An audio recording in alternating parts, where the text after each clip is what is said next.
Naturalmente al termine di ogni turno andremo a comunicare gli 8 ammessi alle finali. Ricordo però il sito di riferimento, come detto prima da Giulia, finveneto.org, davvero sul quale potete trovare tutti i risultati, la composizione delle finali, anche ricordo il servizio streaming offerto dai ragazzi della Sightland.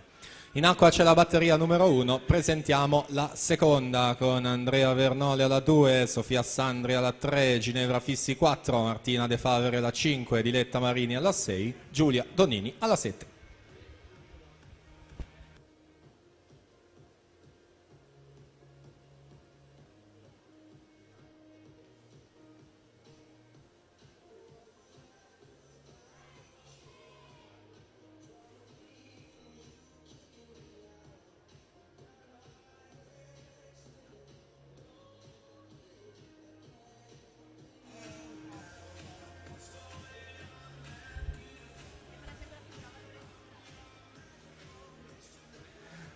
Siamo agli ultimi metri per completare questa batteria numero 1 e se la giudica in corsia 3 Lavinia Lucantoni, 2,48 e 34, responsi sempre ufficiosi al tocco, al via, batteria 2.